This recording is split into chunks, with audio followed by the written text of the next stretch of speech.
Փառք Տիրոջը այսօրվա համար Աստված օրհնի ձեզ, որ որոշել եք լինեք Աստծո տան մեջ։ Մի պատմություն Աստվածաշնչից, սիրելի Աստծո ժողովուրդ, որը կարծում եմ բոլորդ էլ կարդացել եք շատ անգամներ, միգուցե նորություն չլինի ոմանց համար, բայց թող կրկնություն լինի, ոչինչ։ Մենք ամեն օր կարդում ենք Աստծո խոսքը, նույն տեղը կարդում ենք հազար անգամներ, տարիներ, բայց դա մեր համար թող չլինի ձանձրույթ, դա մեր համար լինի միշտ նորություն։ Եթե մենք միշտ նոր տեսքով չկարդանք, ուղղակի կկարդանք ու կանցնենք, որտեղ ամեն մի պատմություն ունի իր ասելիքը, եւ ամեն մի պատմություն հենց ուղղակի մեզ է վերաբերվում, ինձ, քրիստոնյաներիս։ Մենք այդ պատմության մեջով անցնում ենք, մենք այդ պատմությունը ապրում ենք, մենք այդ պատմությունը կարծես թե մենք ենք դրա մեջ, որտեղ Աստվածաշնչի սկզբից մինչև վերջ ամեն մի խոսք, ամեն իրադարձություն վերաբերում է քրիստոնյային։ Եթե այդ տեսանկյունից նայենք, համարեք, որ շատ բաներ մենք ուղղակի հաջողությամբ կհասնենք շատ հարցերի մեջ։ Եվ մի պատմություն, որի մասին պետք է կարդամ, սա Հովսեփի պատմությունն է,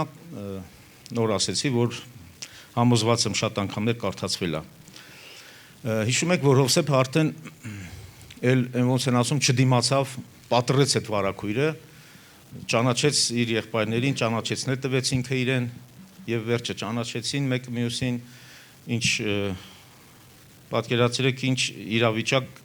կարար լիներ այդտեղ։ Լաց, չգիտեմ, ուրախություն, ամեն բան խառնվել էր իրար, տարիների այդ կարոտը, որը միգուցե որևիցե մեկն է դրա միջով անցնում է։ Եվ Հովսեփը պատռեց այդ վարագույրը, չդիմացավ, ավելի շատ ինքը այդ կարոտից կարծես չէր դիմանում։ Եվ ասես, ես ձեր եղբայրն եմ։ Եվ պատմությունը շարունակում է հետևյալ կերպ։ Ծննդոց 45-րդ գլխում 16-րդ խոսքից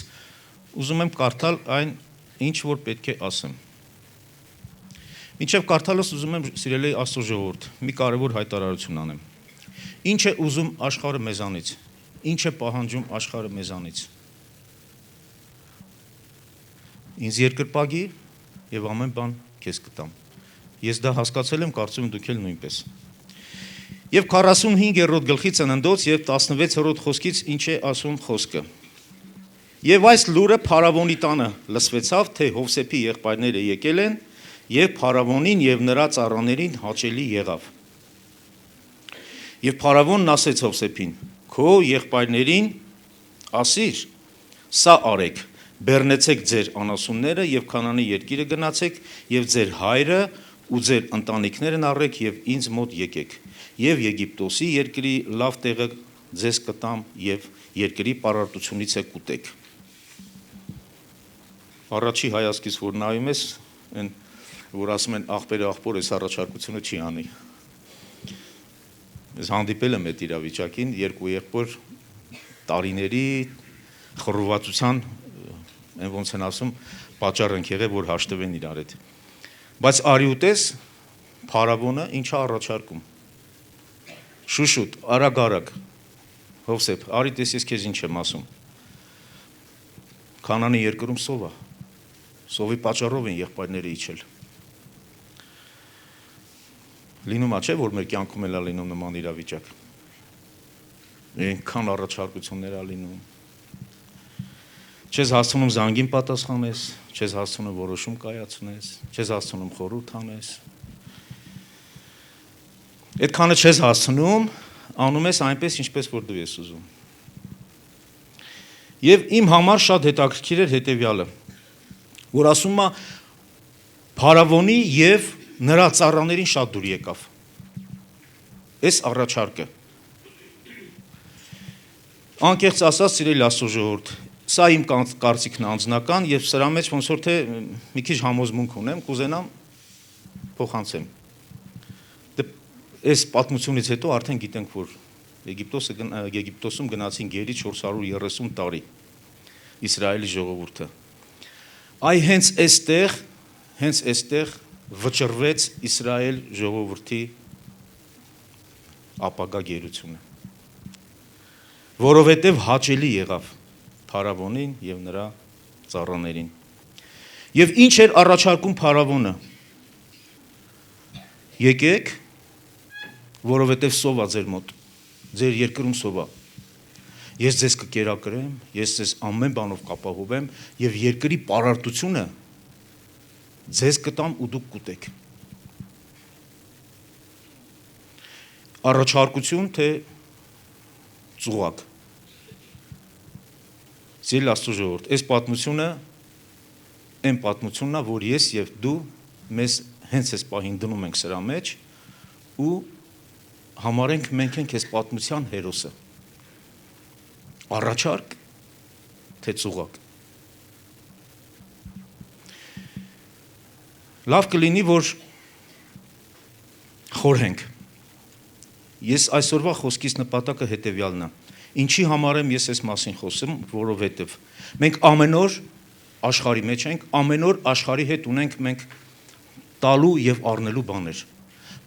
Շատ մարտահրավերներ առաջ են կանգնում։ Արդյոք ին որոշումը ուր է տանում ինձ։ Հասկացա, որ այս կարմիր գիծը մեր ախորժակն է։ Եթե ես իմ ախորժակին հետևեմ, ինձ հեռու կտանի։ Ինչի համար փարավոնը այդպես որոշեց։ Դե Հովսեփ, դու մնայիր, քեզանով կբավարարվեինք։ Բայց ոչ, շեշտեց, ասես գնա, հորդ վերցրա եւ ամբողջ ընտանիքդ վերցրա, քո ամբողջ ազգատոհը վերցրա, որովհետեւ լավ ժողովուրդ եք, հավատացյալ եք, բարի եք, վստահելի եք, լավն եք համեմատած շատերին։ Բայց ես էլ եմ ասում, սա իմ կարծիքն է, այ հենց այս Հակոբի այդ սերնդի մեջ փարավոնը տեսավ, որ սրանք հետո լավ գերիներ կդառնան։ Իմ ու քո մասին է խոսքը, սիրելի Աստծո ժողովուրդ։ Ցավոք եմ ասում, ես նման իրավիճակի մեջ հանդիպել եմ, ուղղակի կաշվիս վրա զգալով, որ ես կդառնամ հետո այդ գերին։ Ինձ էլ ա եղել նման առաջարկություն։ Բայց հետո մի օր այդ առաջարկողը պատռեց իր դեմքը,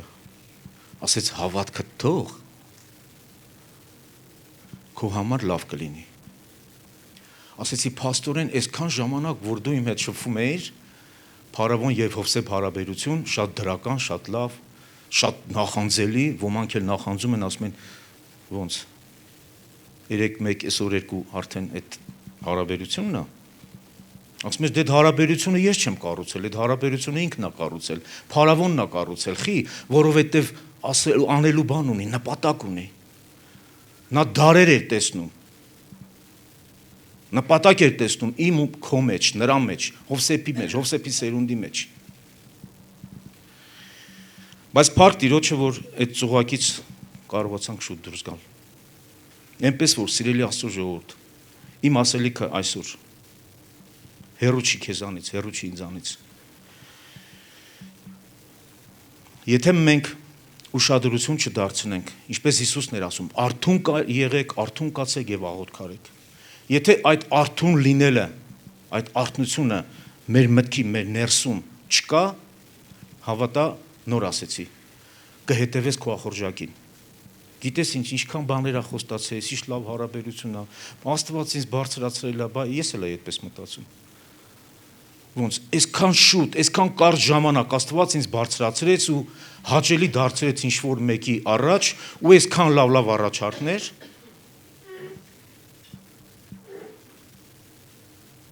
Ես էլ եմ քոպես ճանապարհ եմ անցնում, ապրում եմ երկրի վրա, սիրելի Աստծո ժողովուրդ։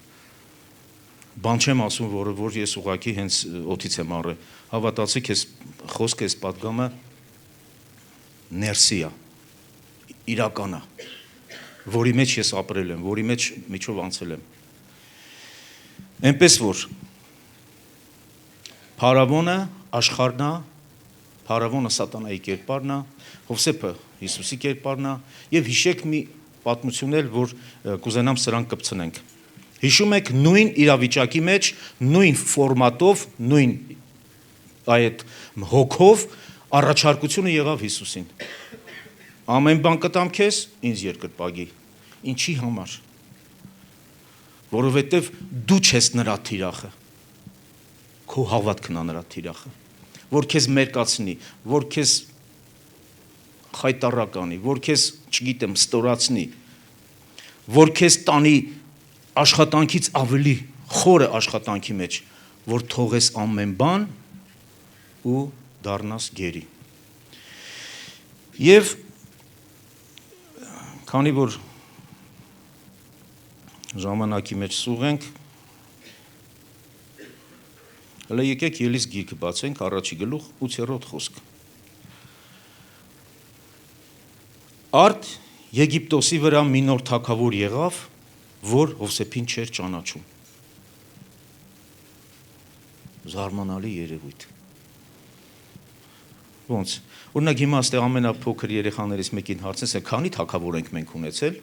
կպատմեն Տիգրան մեծից մինչև այսօր, ով քանի տարի է թագավոր է, ում ժամանակալավ է եղել, ում ժամանակավատ եղել։ Այդ ինչքան ժամանակ էր անցել, որ այս թագավորը Հովսեփին չէր ճանաչում։ Այդ ինչ եղավ։ Հովսեփ, դու այդ ինչ դրական կերպար ես եղել, դու այդ ինչ հետ քեզ թողել, որ այս թագավորը քեզ չի ճանաչում։ Այդ ո՞նց եղավ, հետաքրքիր է։ Այլ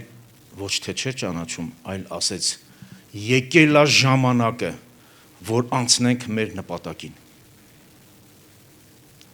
Ծանրացրեք նրանց աշխատանքը, շատացրեք նրանց տառապանքը, գիշեր ու ցերեկ աշխատացրեք, կտրեք նրանց ամեն ինչից, տարեք մեր կուրքերը հրամցրեք նրանց, արու երեխաներին գետը գցեք։ Խոսում է իմ եւ քո մասին։ Ես ու դու ենք այս կերպարի մեջ, սիրելի Աստծո ժողովուրդ։ Ոնց չես ճանաչում դու։ Այդ սկի Հովսեփը ձեր երկրի համար լավ բան չէր արել։ Չկար մի օրենք, որ վերցրեիր Հովսեփից ձեր, չգիտեմ, սահմանադրության մեջ գրեիր նոր թագավոր եւ այդպես վարվեիր, այլ ոչ սիրելիս, նրանք հասան իրենց նպատակին, ինչպես մեր առումով շատերը հասնում են իրենց նպատակին, իրենց ծրագրին, իրենց տեսիլքին, ինչի համար, որ նրանք երկար ժամանակ աշխատում են մեր հետ։ Իսկ մենք շատ ուրախ ասում ենք, դե գիտես ինչ, Աստված ինձ բարձրացրել է, տարել է, հասցրել է եսի որտեղ։ Լավ է, Աստված բարձրացնում է, բայց ուշադիր, բայց ամեն բանից առաջ ուշադրությանը ես միշտ իմ երեխեքին ասում եմ, որ ասում եմ, այս ինչ բանի նկատմամբ ուշադիր եղեք, ասում են ուշադիր ենք, ասում եմ ուշադրությանդ վրա ուշադրություն դարձրա։ Սիրելի Աստծո մարդ, ուշադրությանդ վրա ուշադրություն դարձրա։ Ծուղակ, թե ուղակի չգիտեմ մատ ինչ առաջարկ, որ ուղղակի չես կարողանում դիմանաս, խմում ես այդ մոլորության գինին եւ ու հետո որտեղ էիր ու հիմա որտեղ ես։ Բայց սիրելի Աստծո ժողովուրդ, այս ամենը էլ եմ ասում, կապ ունի մեր հետ եւ մենք ենք ապրում սրա մեջ։ Եթե մենք սրա միջից մենք զատենք մեզ, կխնդրեմ, որ ուշադիր լինես։ Այս մարտահրավերի առաջ ամեն օր կանգնում ենք մենք։ Այս մարտահրավերը ամեն օր պատրաստ է մեր համար։ Բայց մեր Աստված ավելի զորավոր է։ Մեր միջին ավելի զորավոր է, քան աշխարհի։ Քանի որ մենք ապրում ենք Սուրբ Հոգու, Աստծո Հոգու ժամանակների մեջ, Աստծո Հոգին գործում է եւ խոսում է եւ առաջնորդում է։ Շատ բաներ մենք կարող ենք գիտակցաբար ասենք ոչ։ Շատ բաների մենք կարող ենք գիտակցաբար հրաժարվել։ Ինչի համար, որովհետեւ էլի եմ ասում, նոր ասեցի, եթե մենք հետևենք մեզ եւ մեր ախորժակին եւ մեր այդ ֆանտաստիկային, որ գիտես ուր կգնամ ես կհասնեմ։ Այո, կտանի քեզ կործանման, որովհետև նրա Հետո միշտ հիշեք, սիրելի Աստծո ժողովուրդ, մենք եւ աշխարհի, եւ Աստծո ուշադրության կենտրոնում ենք։ Աստծո ուշադրության կենտրոնում ենք, որ Տերը բարձրացնի, Փարավոնի ուշադրության կենտրոնում ենք, որ բարձրացնելով տանի հասցնի իր նպատակին։ Մի օր ինքը քեզ տեսնի, որ իր նպատակները իրականացավ։ Էնպես որ Սաղմոս 23:6-ում ասում է. Տերը իմ առջև սեղան է պատրաստում։ Ես վերջացնում եմ։ Տերը իմ առջև սեղան է պատրաստում եւ իմ թշնամիների առաջ։ Ինչքան ուզում է թշնամին, ինչ ուզում է անի, իմացի, որ Աստված քո առաջ սեղան է պատրաստել։ Այնտեղից կօգտվես, թե այստեղից կօգտվես։ Կխմենք մոլորության գինին, կխմենք փառքի գինին, թե ուղղակի Աստծո պատրաստած սեղանից եւ նրա ջրհորներից կօգտվենք։ Այդ պարագայում, այդ դեպքում դու կհասնես այնտեղ, որտեղ Տերը քեզ է սպասում։ Օրհնյալ լինես դու։ Այսօրվա խոսքի նպատակը ասել եմ ու երկրորդ անգամ ասեմ ու վերջացնեմ։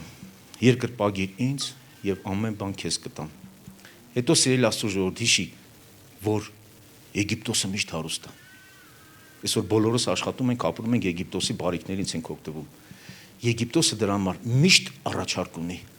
Ինի քիչ է։ Արի քեզ տանեմ ավելին։ Սա քեզի չի բավարարում։ Դե ամոթ չի, դու 20-30 տարի նույն տեղում արի քեզ իրավիճակդ փոխեմ։ Սիրելի Աստծո ժողովուրդ, ուշադրություններից վրա եկեք ուշադրություն դարձնենք։